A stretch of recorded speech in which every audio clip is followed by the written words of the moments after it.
Ladies and gentlemen, welcome back to another day of the Chem Valley Show. It's day number 3 here in Ontario for our province-wide lockdown. So honored and privileged to be joined by my guest because I know he has a super busy schedule, and he's always been a very busy guy. I mean, he's got it tattooed on his arm, and he's a coach to me. He's also been a boss to me at some times. I've worked for him at his shop, and he's got one of the best personalities out of anybody I know. I've known him since I was probably, I want to say like 2003 when I used to go to the Sting games and discovered his fan group that he had. I'm actually rocking the jersey right now, the Poland Nation. Many of you may remember it from back in the day at the Sting games, but that's where I first met him, and our friendship just kind of evolved from there. And we're going to talk a little bit about it and his journey of how he kind of grew to where he is now, running Sarnia's favorite restaurant, which was just voted by Sarnia. I think I have a picture here. Yes, here it is here. Philly Cheese Jakes, there it is. For those of you who don't know, he runs Philly Cheese Jakes, and here he is now joining me, Jake Cherski, for episode number 3 of the Chem Valley Show. Jake, how's it going today? Good. How are you? Oh, not too bad. Yeah, how was your day today? It was an okay day. Yeah. First day back after Christmas. Obviously, it's always a little slow because it's an eating holiday. But dinner rush kind of picked up and surprised me a little bit. So a little frustrated, shook the cobwebs out of my head and And hey, you're great. You're great at that, and I think 2020 has been a great example of that with how you've handled everything. You've really shown from an entrepreneurial point of view how to make the best of things this year, especially in 2020. Absolutely. I mean, there was two choices, I think, when we were hit with COVID the very first time back in March, and it was either sit there and lick your wounds or do something about it and be part of the solution and try to help out as many different people in as many different ways as you could. And we opted the latter, and we've fortunately we've been rewarded for it, and we're happy about that. And speaking of helping people, there's a great picture right there. I think that's is that from Christmas Day? You had a pretty big catering job there. Tell us a little bit about that. Yeah, Blue Water Health. We did actually. It started out originally. It was supposed to be 426, but it ended up a few meals got canceled, so we were just under 400 meals that we had to deliver on Christmas Day. And we were honored to be asked to do that job. And I had a fine small staff, and we worked pretty diligent and pretty hard. But 16 to 18-hour days it adds up really quick, and it was a long week last week. For sure. And let's start off with talking a little bit about how you got to where you are today. First off, where were you born? I was born in Toronto. Born in Toronto. So, yeah. When did you move to Sarnia? Actually, my family moved to Courtright when I was 6 years old, and I spent pretty much all the way until I was about 18, 24, I guess. I lived in Courtright after I moved out of my own, like my parents' house. So I was about 24 years old, and then I moved to Sarnia. What was it like growing up for you in Courtright? I loved Courtright, small town. You did something wrong, someone else was whooping your butt, and then they'd tell your parents, and by the time you got home, you were going to get your butt whooped again. And I'm assuming that's why you went to Skits, because you were a Courtright boy? Yeah. South side. Yeah. And you played football in high school, obviously, and is that kind of where you found your love for football, would you say?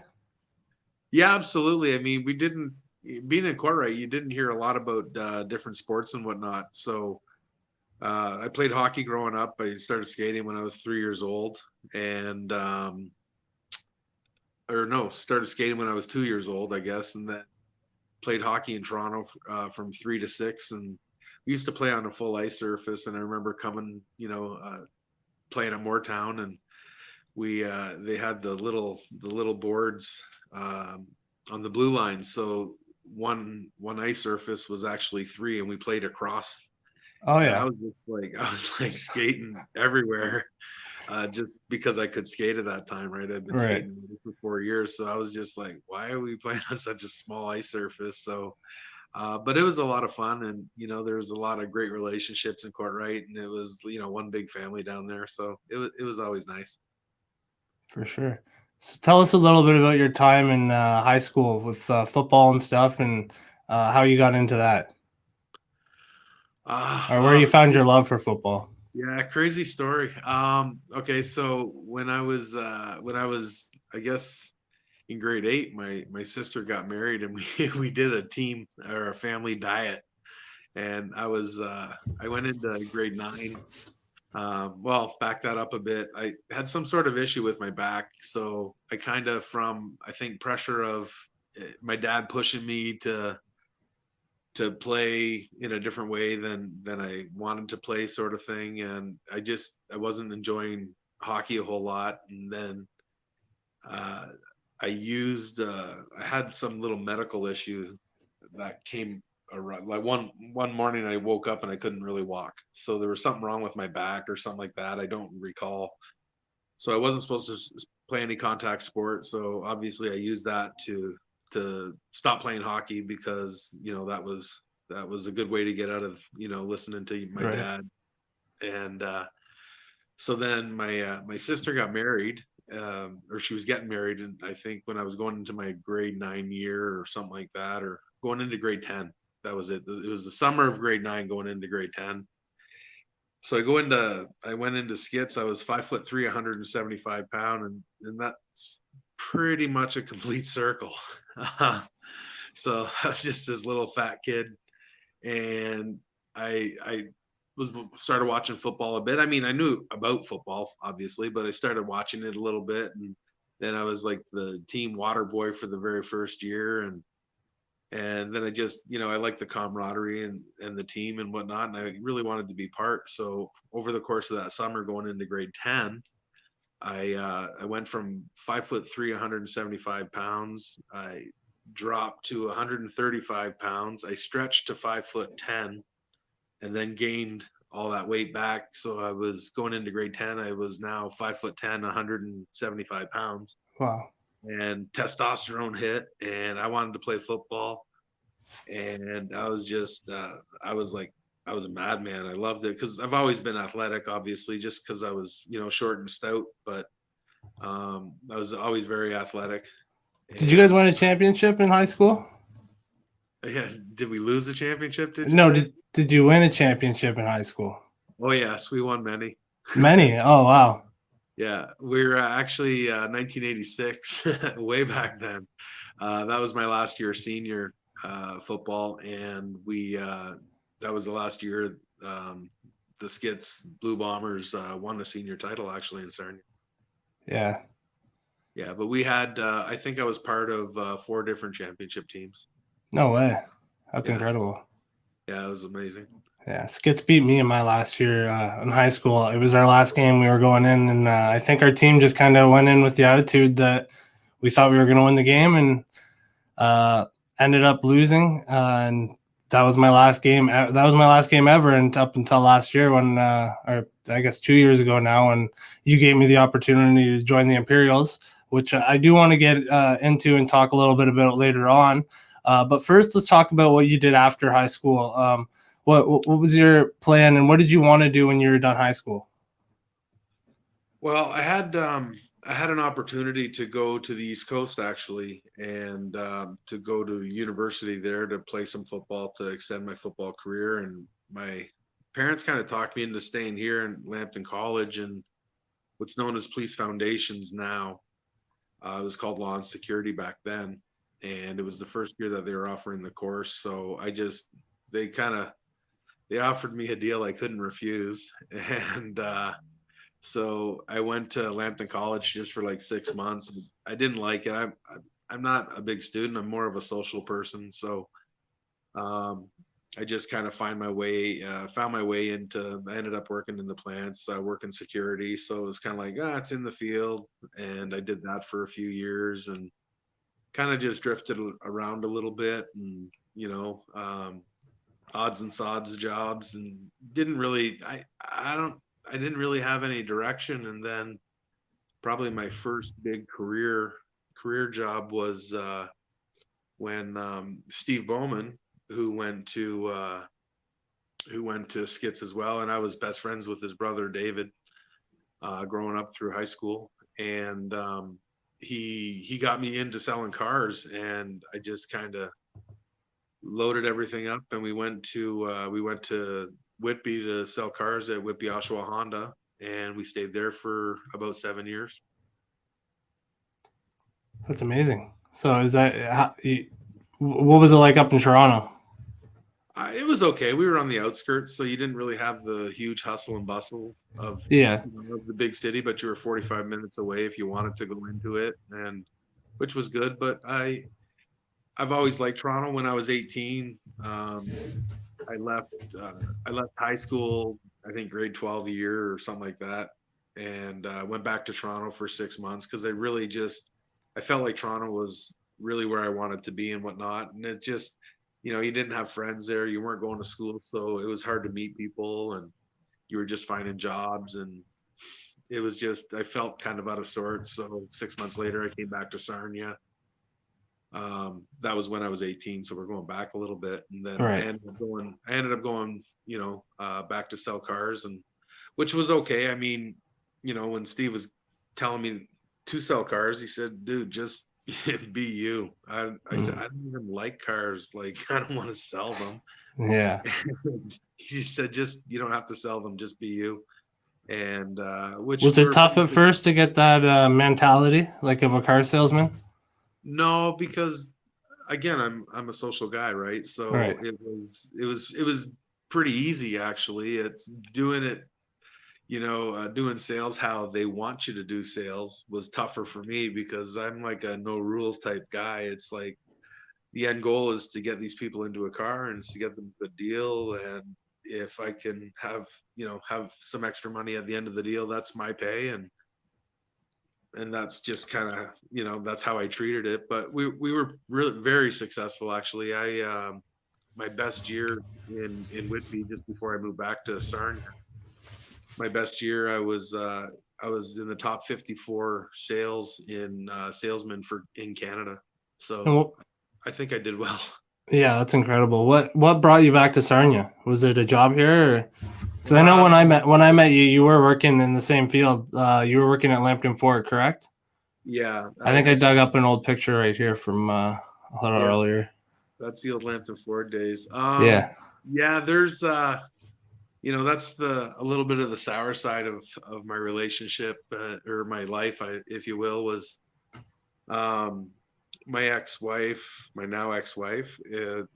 She kind of wanted to move back here to have help. We had 3 kids and whatnot, and being a sales guy, you're not really home as much as you could be or should be, and you're always a phone call away from a customer, and you don't want to give up that money, so you rush back into work, and you don't take the family time. And to my fault, I've always been, that's always been a big thing for me is customer service, and sometimes I forget about the family, Right. and which sucked. But so she just basically said she was moving back to Sarnia with or without me, sort of thing. And I said, well, I want to go back with you. So I found some work back here, and ended up in the car business still again, because that's kind of what I knew and whatnot, and I did well in it. And so we stayed here I had a little stop. I was a sales manager for a short period at Auto House Honda, which that was something else, needless to say. But then I ended up going work with the pretty good staff at Lambton Ford, Rob Ravensburg over there, and I stayed there for 10 years. And during that time, is that when you started the Poland Nation, or how did that come about? I watch a game pretty rowdy. I'm not your prototypical Sarnia fan where, the majority, I shouldn't say prototypical, I should say the majority of Sarnia fans. And those of you who are listening right now, this is an incredible story. Just the whole thing.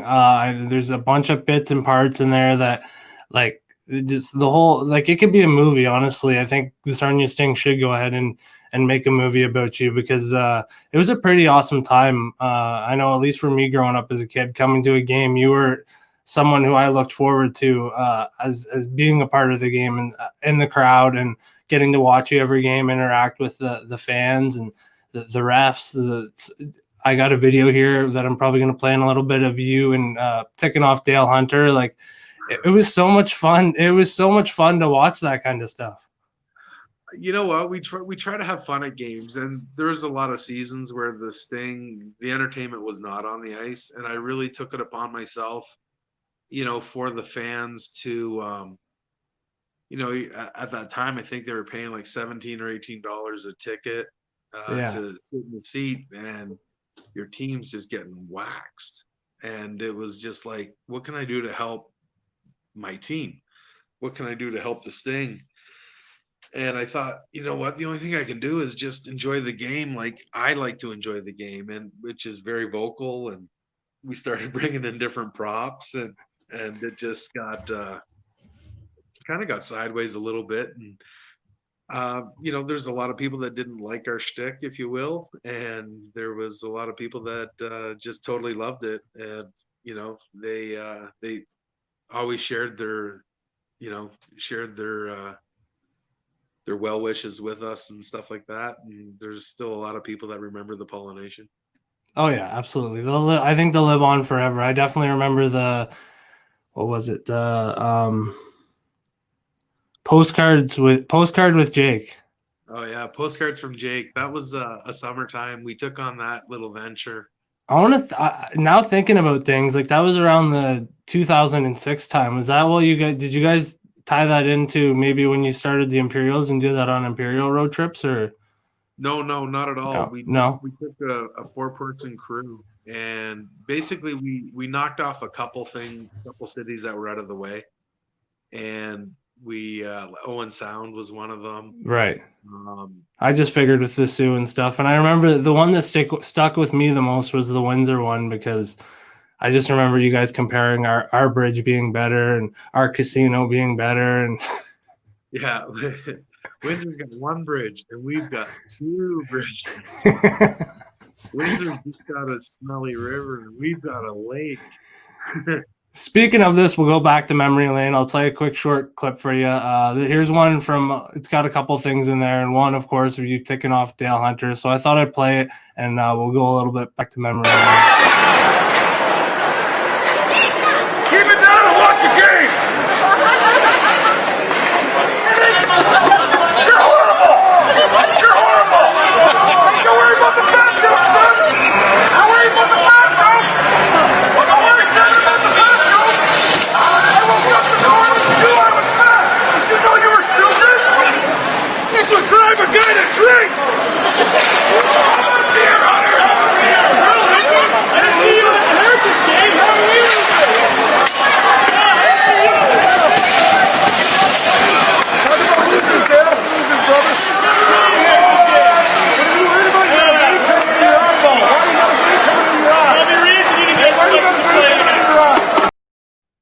That's a coach that's now in the NHL, or at least was in the NHL and coached games in the NHL. And you were able to take him off your game, and I think that was what was so incredible to watch, is how you could just really take the whole crowd and turn things around, even when we were either losing or winning. Yeah, it's, you know what, it was like I said. I try to make nothing. How do you look back on those times now? I mean, would you do it again? I'm too old for it now. I just couldn't keep up to that. I'd lose my breath. I'd probably pass out. But I don't really. I can't say that I regret it at all. Yeah. I had a lot of fun, and like I said, because the purpose for doing it was to entertain the crowd, to keep people into the game, to fill the seats so the Sting could be successful. I didn't want to lose my hockey team to another city because, they couldn't get the organization going. I had a lot of huge respect for the Cicerellis, and and all the stuff that they went through and all the naysayers that, oh, you're doing this wrong, you're doing that wrong. Well, you know what they did right? They spent millions of dollars to get that team here.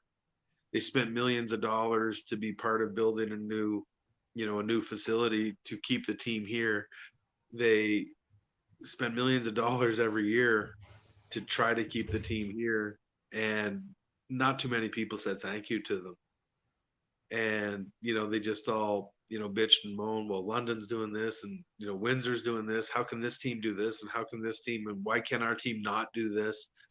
And I think if there was anything, and if they probably look back, I don't want to speak on their behalf, but if they probably look back at it, they would probably think, I think they were trying to do things to appease the squeaky wheel, as opposed to just following the process through and letting it happen. Because you bring someone in, they'd blow the team up, and then they'd rebuild it, and we're going to rebuild this. Well, I don't know if you can build the team in junior hockey, because when you pick up the ringers, you pick up the Steven Stamkos, you pick up the Yakupovs, you pick up the Galchenyuks, you only have them for 2 years because they end up going to the NHL. How do you build around that? Yeah. You have to pick up like really good players that they're probably not going to get too far into pro hockey. So you have 10 or 15, 19-year-olds on your And I team. think that's what's so nostalgic about the times when I started watching the Sting, like, because there was guys like Marco Caprera on the team, Daniel Siska, Daniel Carcillo. Who else was on that team that I can think of right now? Reg Thomas, I think, was there. Yeah, he was good. Yeah, there was tons of big names, and I have a poster downstairs, and I'd be able to name them all off right now. But it was such a fun time to watch. And while we're on the topic, what ended that? Because I know that's kind of a crazy story as well.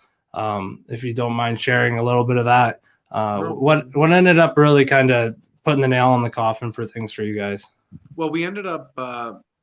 We were, from what I understand, that I was told by the organization, was there was an email that went out, and if we stopped a game, if the Pollination ever stopped a game, like the ref said, timeout, can you have them removed or whatever?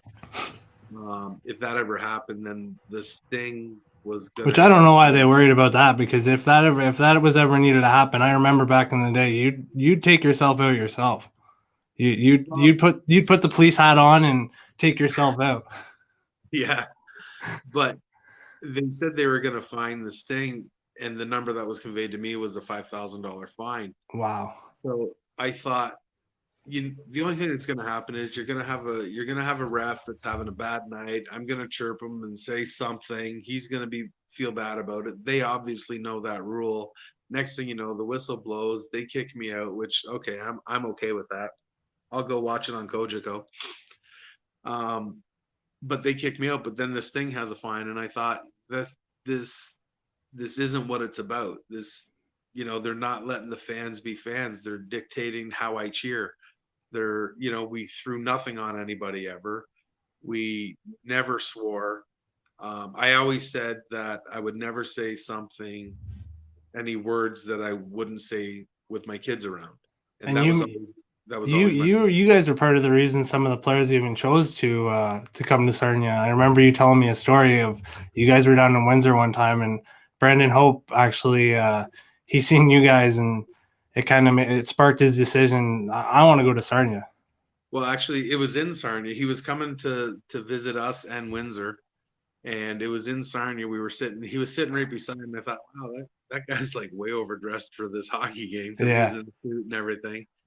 And we were playing Windsor that night, and we were just being ourselves. Windsor's a great rivalry. Windsor used to squirt our seats with water and stuff like that during their warm up before we'd even get down there. And so we were just giving her, we were doing our thing, and then Brandon was beating on the glass with his hands, and I said, dude, you're gonna hurt your hand. I go, you want a helmet? He goes, well, yeah.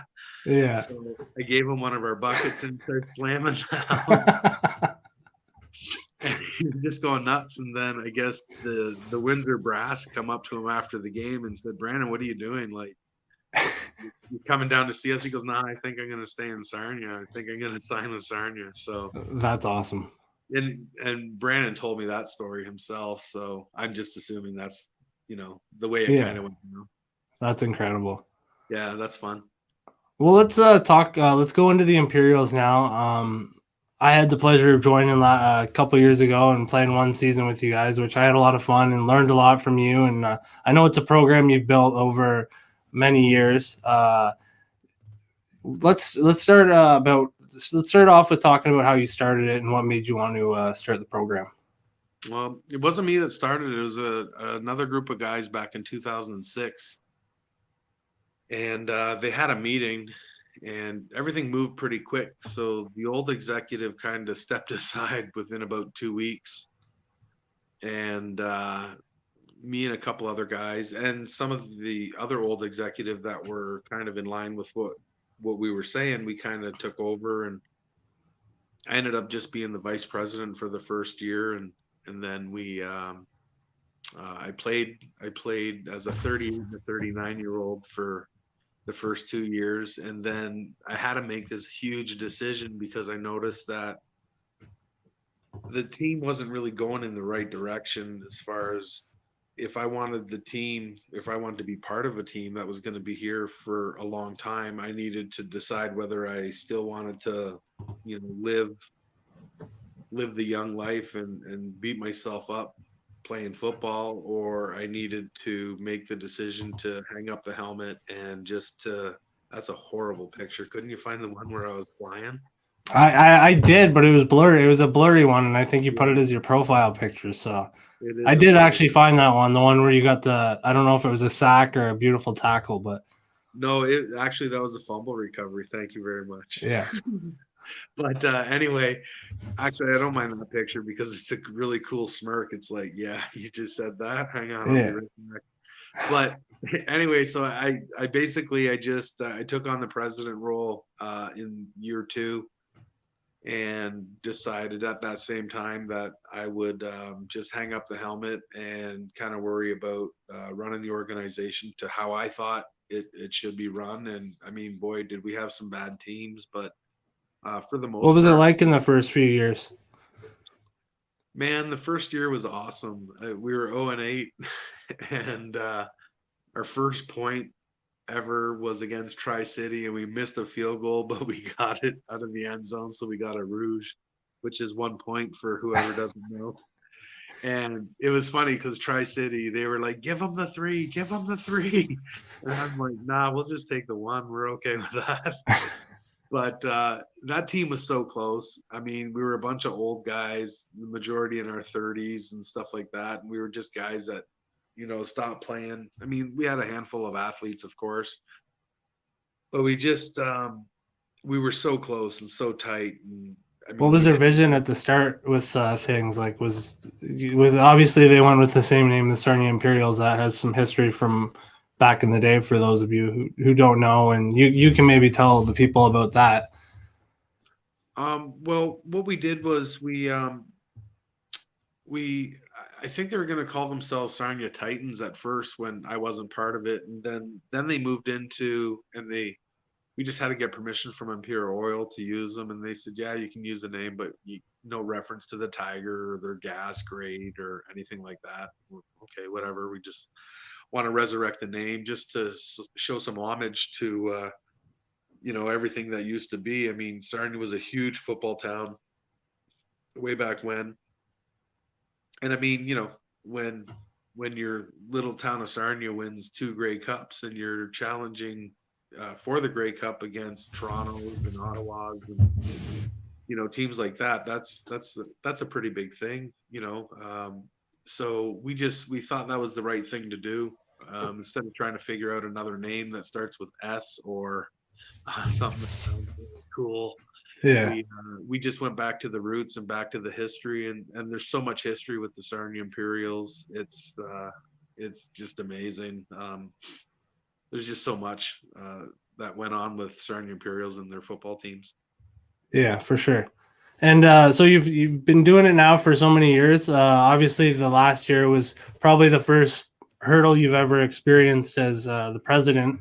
How have you been dealing with things with the whole pandemic and everything, and what's the plans for the team going forward? Because I know before everything hit last year, we had a really good signing day at BMO Field. We were going down. We had an incredible team lined up for the season to come, and I was super honored and privileged to be a part of it all. Yeah, we had 82 guys interested. We had 42 signed back in March, and we had some great sponsors. We had some great partnerships, and it was just a matter of we were just going to watch it unfold and see where it got us. We had athletes on athletes on athletes. It's, ex-CFL players. We had some university players. Just some other guys that haven't went to school that just are really good athletes. And we had good binder players, and they're the guys that have great character. They might not be an all-star on your team, but they help out the team so much because it allows us not to play all your number one guys all the time. So now they get tired in the fourth quarter, they're tired, and then they get hurt. Now they can't play, so that affects your team. And, a team's made up with a whole bunch of different components. And I think a perfect team are a bunch of players or a bunch of teammates that understand their role. We've had good teams in the past, but it's like that one guy that's sitting there, he's a pure athlete, he can do anything on the field, then he sits there in your back pocket and says, well, he got burnt on that play, let me go in and I can do that. Well, no, you're the running back, so that's a defensive halfback, so you can't do that part. That's his job. And if he gets hurt there, number one guy, now I got to play my number two running back. Now you've affected your offense because of your selfishness. So the trick to finding a good team is people that understand their role, people that know your number one, your number two, and they don't look at it as they're a lesser player. They're probably more important to the team than the better player because they keep the team gelled together, and they're the guys that are, cheering your number ones on. And when that Absolutely. number one breather, then the number two goes in, and you're not really giving up a whole lot. But guess what? At the end of the day, the Imperials win. I've never posted a post-game report where I said Bob Smith, Jason Tucker, all these names won the game. It's the Sarnia Imperials won the game, and that's the actual team. Absolutely. And do you think being a coach and a player has played into having that attitude about everything? Like, has it helped out with your coaching, I guess your coaching side of things and being in the president role? I don't know. My coaching side of things, it's just I don't think I'm more of a GM than a coach. I've always admitted this. I just I have more time than everybody else. I make more time than everybody else. I make more sacrifices for the good cause of the team. For sure. And so what I try to do is I try to bring on a good offensive coordinator, a good defensive coordinator, and then if we can fill the gaps with the others, and then I just entrust each of those coaches to do their thing. And then I just kind of make sure we glue it all together. And until the day that I can find somebody that I know is going to put in the same kind of effort with the same, the greater cause of it is to make the Sarnia Imperials win. But not only do that, you can't be spending too much money asking for too much things. You can't be doing all that kind of stuff. You just there's a whole nut that you got to look at. And we're a not-for-profit organization. We depend on, sponsorships. Our players pay to play just so they can, and they pay upwards of $500 just so they can play the game of football. And, it costs a lot of money to do that. And when you got to raise, $50,000 to $60,000 a year so you can play 8 football games, that's a lot of money. And wow. I think your head coach has got to be aware of that a little bit. They have to have a little bit of the mind of a GM a little bit, so they're not just, oh, we need these clipboards and we need these pads and we need this. No, you don't. You don't need that. You need to get players playing and get them in shape and, work them out. Don't worry about the clipboard. And I think you've done a really good job of building that core around our team, at least within the last year, bringing in people like who are all in for us and want the betterment for the team. People who are out there going after sponsors and whatnot, and I think that's really shown to the players. And I've shown, at least I know from my point of view, I really respect everything you guys do for us and the organization as a whole. Yeah, I appreciate that. Thank you. And sometimes you definitely second guess it. And is it worth all the hassles? Is it worth the running around? Is it worth it? And what, I keep showing up because one of my biggest goals, and like I've told teams probably the last 3 years anyway, is if we can win a national championship, I guarantee 10 or 15 years down the road, we may be able to get into the Sarnia Sports Hall of Fame. And that would be a really cool achievement. Without a doubt. Without a doubt, for sure. So there's a couple more things I want to get to before we end things off here, because I don't want to take too much more of your night. I know you got a busy day tomorrow. Two things I want to talk about, obviously. One, the most important of all, Philly cheese jigs, which we'll get to right after this. First thing I want to talk about is a little bit about this. Let's talk about that a little bit. Oh boy, okay. Yeah. So how was that experience, and what made you want to run for mayor? I had a buddy actually say he kind of thought that might be a good position,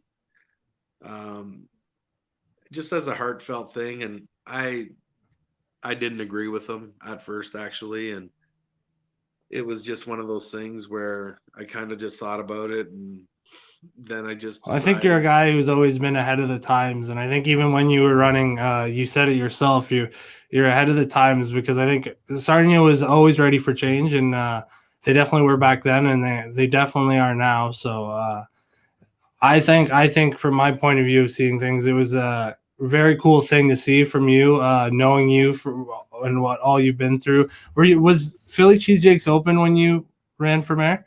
Yeah. So it was like the first couple of years, right? Or yeah, so it would have been about 4 or 5, about 6 years ago, I think. And so it would have been open for about a year. And for those people listening, like, what does that experience, like, how does somebody sign up to run for mayor? Like, if I wanted to go put my name in the ballot for mayor tomorrow, which not saying I'm going to, nobody jump the gun, because we all know that would be very bad. But what would somebody have to do to go run for mayor? You just go fill out the pieces of paper and drop down, I believe it was $200, just to see if you can run, and if you got a certain amount of votes back, or something like that, you get your money back, sort of thing. Okay. So it kind of costs you nothing aside from your campaign. Mm-hmm. But my biggest thing was I just kind of wanted to open people's eyes. I definitively knew that I wasn't gonna beat Mike Bradley. Obviously, no political. Like when people said, well, "What are you thinking on? Like, what are you doing?" And I said, people just got to understand that we don't have to sit here and keep settling. Like, make a difference. If you don't want to vote for anybody else, vote for me because you think I'm funny. I think that's what a lot of people are saying right now. And like I just said, you were the innovator of that back before times even where now everybody's saying the same thing you are right now. Well, I mean, they were kind of saying, they've been saying it for a long time. I think we need change, but they don't, and they go after the old vote, they said. And so I spent a lot of time going to the old age homes and like the retirement homes and stuff like that. But that's not the vote that, necessarily is going to Mayor Bradley. It's, the people around my age and the people that are living at home and the people that have grown up with him as mayor, and they're okay. And you know what? Mayor Mike's not doing a horrible job, no, per se. He's the guy that kind of, waves the wand at the end of the day. Like it's your council, the council at hand. It's the council that comes up with the ideas. It's a council that votes for it. It's a council that does that. Mayor Mike takes, a tiebreaker. That's all, so he might push his way, but I thought, if, if I ever won $1 million, what would you do with it? So if I became mayor, my thing was, I think I have a better connection with people from a social standpoint, as far as I can talk to people. I've been through a whole lot of things that other people have been through as well. I mean, my life, um, that we've talked about, that's kind of all the good stuff, but what bad things or what negative things that I've had to overcome and whatnot, there's been a whole lot of other things as well. So I think I would be the type of guy that I could say, hey, I'm thinking we need this, and this is why we need it. And then I'd go talk to each and every individual about, this is why we think we need it. We're going to vote on it next meeting. And maybe I could dictate, to get a vote to say, oh, all of a sudden we got a new arena going down at the old Holmes Foundry location, and we're going to have, a soccer pitch and 3 baseball diamonds as well, with an indoor basketball court and a indoor soccer field used for football, used for this, used for that. Like, we're just going to use that 10 acres for a lot of stuff and have an ice surface there, whatever it is, that sort of idea. But I think it's the ability to discuss and don't have a hidden agenda to it. It's what's going to be best for the city. This has nothing to do with you as an individual. What's going to be best for the city to grow? How can we get people to visit and leave their thousands of dollars here? And that's what you want for your city. You want a city that's going to thrive. You want a city that's going to build stuff in. When I ran for mayor, I heard one crazy story, without dropping any names, but I heard that where the solar plant is behind the Beehive there over on Plank, I heard that the Toyota plant was gonna go in there, and they couldn't negotiate a deal. So now we've got the solar plant that went in there. Sure, we hired some people from our unions to set it up, but now it Nobody's. I think there's 3 or 4 people that work there. Now I know Toyota, this was a few years ago. I don't know what's happened over the pandemic. So this is prior to that, all that stuff, but they had opened their 3rd shift, and they had 2,500 people they just hired their 2,500 person there. So as I was hearing this, someone approached me the question was brought up to me. Well, what would you have done that was different? Like, how could you solidify? Well, I don't know. First of all, whatever they wanted, say yes. But the negotiation part, the car salesman, like, if you're going to give something up, you got to get something back. Yeah. So my solution, and I don't know if it was feasible because I wasn't at the table. I don't know the negotiation. I don't know the talks. But my thought process to it was, okay, well, we'll give you this, but I want 80% of your hirees have to be in Lambton County. They have to have Lambton County addresses. Why would I do that? Well, because then when they're going home at night after their 12-hour shift or their 8-hour shift, they're probably going to stop. Hey, hun, get milk, get bread, go shopping, do this. You're in Sarnia. We live in Brigden. We're now not going. You're in Sarnia. You're working in Sarnia. So go there instead of going to other places. So now the money that's being made in Sarnia is now staying in Sarnia, as opposed to going to, oh, we've hired, we've got 1,500 people on our staff. 700 people are from London. Well, that money's just going back to London. That's going to pay London's rent. That's going to pay London's groceries. That's going to pay London's power bills. Everything's going back to London. So Sarnia's losing that money. So I thought, well, that might be a good thing, is just to negotiate that we need a higher percentage of people from Lambton County, so the money stays here. Mm-hmm. To me, that would make good sense. And again, I don't know if that's feasible because I wasn't. Makes perfect sense, without a doubt. On the talks, but I just thought that would make a lot of sense. So now we ask ourselves, if we had that plant here, if we had 2,500 people that were working in Sarnia, where's our unemployment rate? And obviously not COVID. We're not talking about right. Yeah. But now all of a sudden, how are we doing? This is a thriving city, and all of a sudden we have, guess what? We don't have the minimum wage workers and the super heavily paid, plant workers where they're making hundreds of thousands of dollars a year. We have what we're missing, and that's the middle class workers. We have the guys that are making 25, 26, $28 an hour, and that's the middle class. And that's, in my opinion, that's what Sarnia's missing. Hey, I see your mom comment on your Facebook posts all the time, and my mom just chimed in, and you got to love the mom support, and I think she's absolutely right with this comment. You would make an absolute great counselor. So I don't know if the political career is in the rear view for you, but if it's something in the future that you'd look to, I definitely support you, and I know a lot of people in Sarnia, probably even viewing this right now, would definitely support you. Well, maybe more votes than the mayor, because that was just horrible. Like you said, he's a tough guy to run against, and I feel like, and like I said earlier, I think you were just ahead of the times for sure, because I think Sarnia is definitely ready for some change. But moving on from that topic, let's close things off with something that I know is really important to you.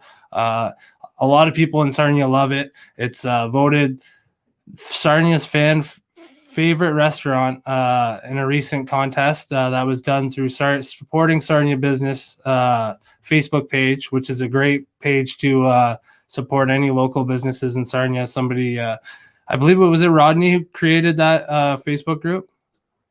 Yeah, Rodney created the group, but Yeah. the actual that contest was brought through by Rich Bouchard and his crew.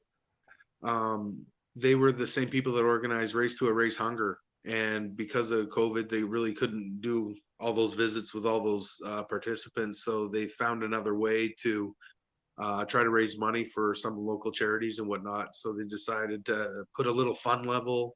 We're asking for donations, but we want to put a little fun level to it, and I think they did a great job. Yeah, oh yeah, absolutely. I know I enjoyed watching it all through. I try to get on there as much as I can through school and everything, but I loved watching you really rally everybody behind you. And what do you think? All the like running for mayor and everything. Do you think that has helped your like growing your social media? I know obviously stuff with the restaurant and stuff you do throughout Sarnia, working late nights. Like I believe the first time you were was the first show you worked at the station, my show, the hot dog contest, or was there one before that you worked where you sold hot dogs at? No, I mean, I was outside the station for a while there, but Yeah, kind of but you brought me in, you involved me into it. So yeah. yeah, no, the first night I remember that. Do you think stuff like that helped you out promoting and whatnot, like your business and Philly cheesesteaks and bringing eyes to Confed? Yeah, I think so. I mean, when I started selling hot dogs, outside the station, Did you think it would come to what it is now? no, not I was hoping, but Yeah. I don't think so. I mean, we started doing live videos there. Just I wanted people to know that I was out there, not just the people at the bar. We're gonna dock the Viking ship at 505 Campbell Street, sort of thing, and we had our Viking onions, and it was just Yeah.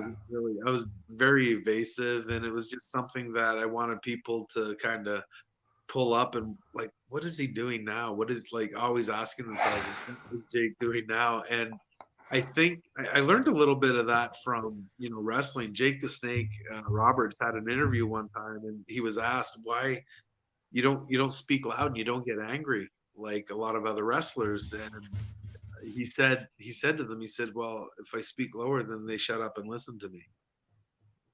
So I kind of took a little bit of that in and thought, well, if I don't tell them everything, then they're gonna have to come and find out what it's all about. Right.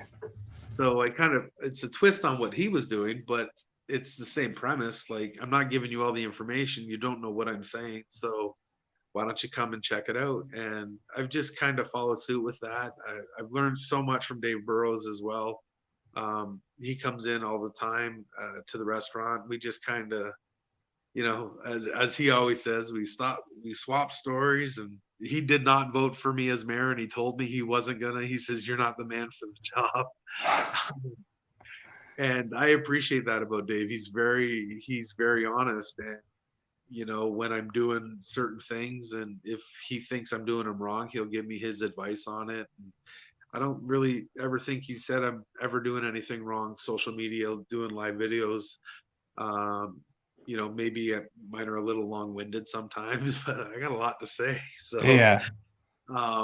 they're not just grab the 2 minutes of attention and away you go. So, and that's why I try to make them and keep them upbeat and entertaining a little bit. But sometimes I get, you have your serious moments. So, is what it is. Yeah. And something else I think that has been grabbing a lot of people's attention lately is the 5-pound Philly challenge. I know my friends just went and did it a few days ago, Josh and Chris. Yeah. How's that been going? And like, how have you been enjoying that?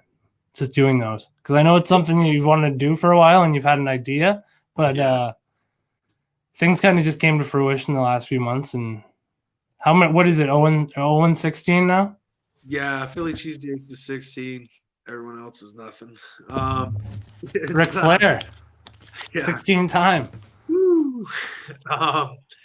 No, it's been a lot of fun, but I got a little twist to it. I'm not trying to do, again, I want to be right near the box, but I just want to kind of sit on top of it a bit. I don't want to be totally outside the box.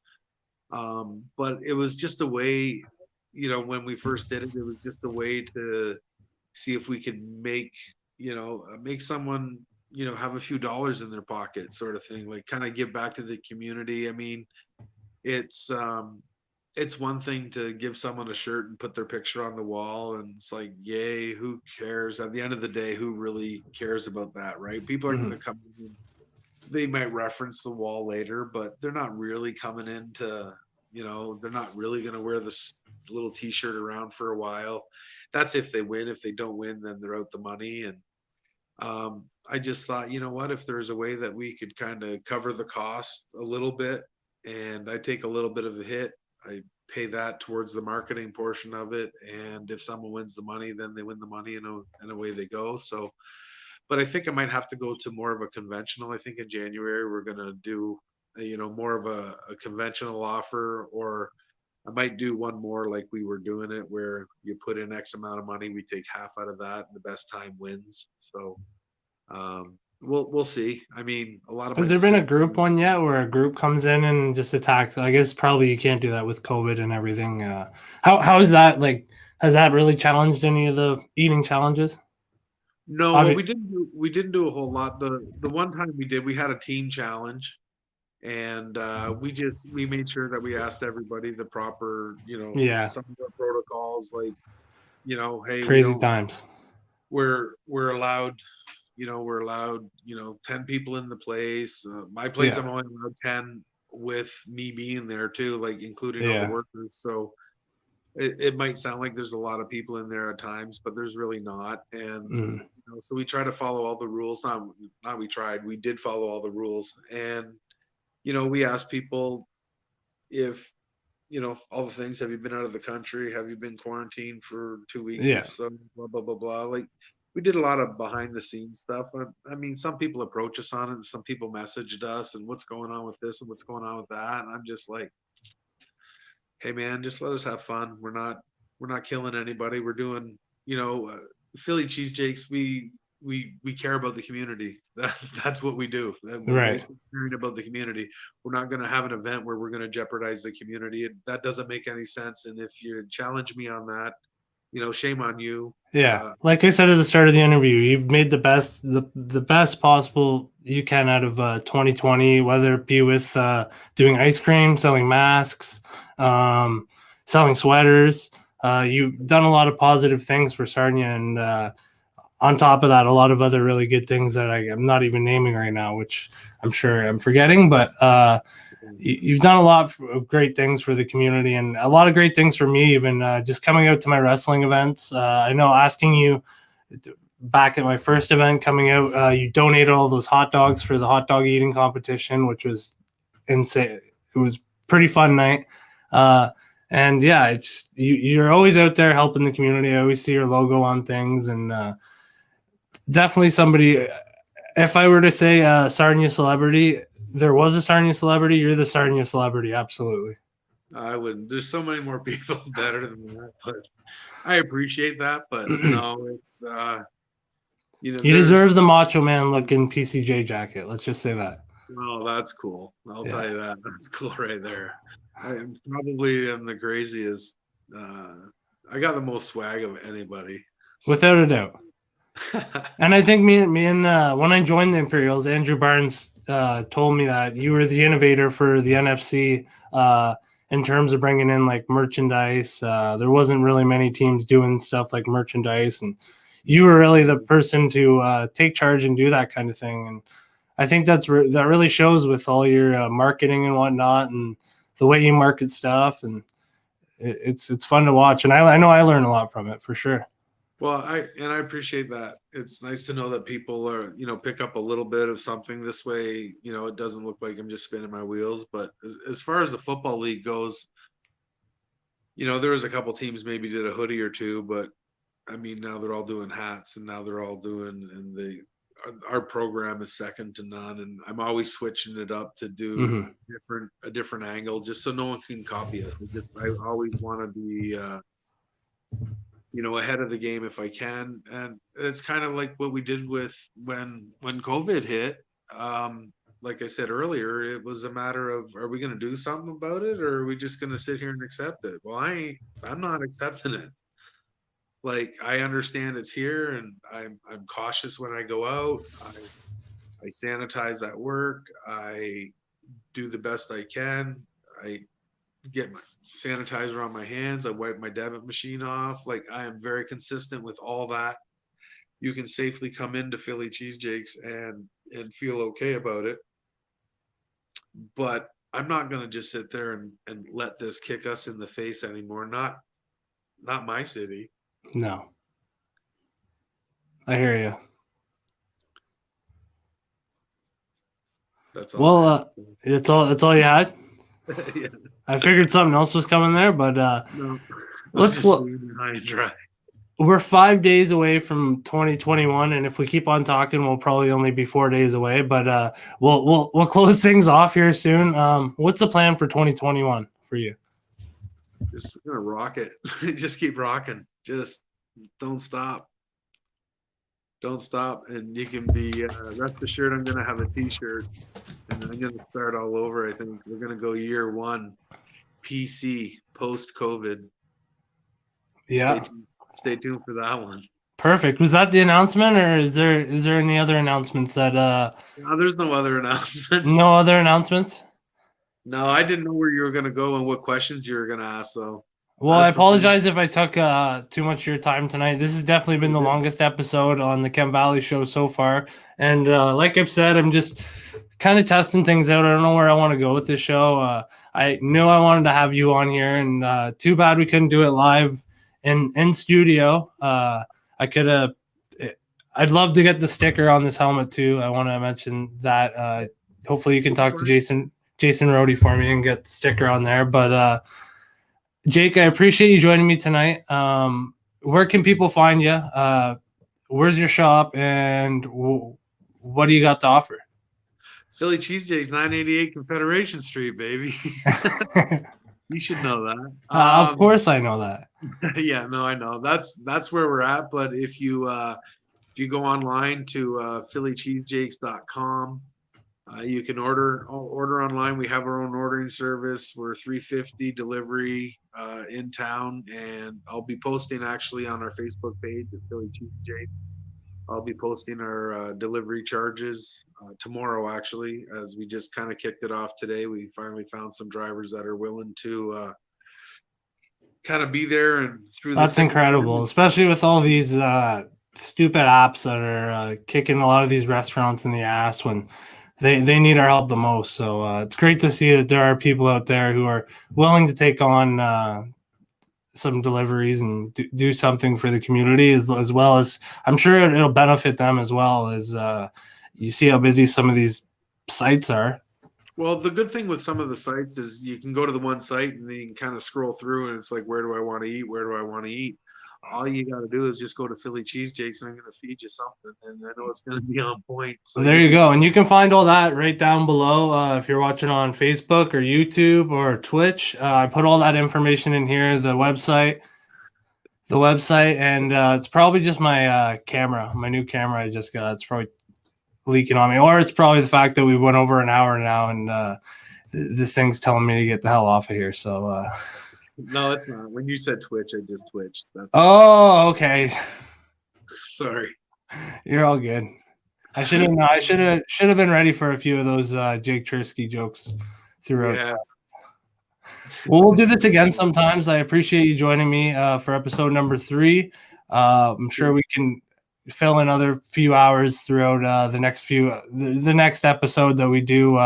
We'll fill another hour and we'll just keep on going, or we'll have some fun with it. Day in the life, man. I'm always here for you, buddy. Absolutely. I appreciate it. And that's something you've always told me. And you're always somebody who I look to for help and look to as a mentor. So I appreciate everything and letting me be on the football team. It's been a lot of fun. It's not a matter of letting you earn that. So congratulations. I appreciate it. Well, hopefully we can get back to things and kick the NFC's ass in 2021. Amen, brother. All right. Well, have a wonderful night, Jake. And I'll try and stop by tomorrow and come by for some lunch. It's been a while. Sounds good, bud. You're not gonna want a free because we just did this, are we? No, of course not. Thank God. Okay. Definitely not. All right, Jake. Have a wonderful night. Thanks a lot, Aaron. Take care and good luck to the show from here on in. Thanks so much. I appreciate it. All right. Well, that was Jake Cherski joining me here on the Chem Valley Show. I'm going to wrap things up because it went over an hour, and I'm trying to at least keep it around 40 minutes to an hour. So I appreciate you all tuning in. We've had steady viewers throughout, so that's great to see. Some feedback would be absolutely great.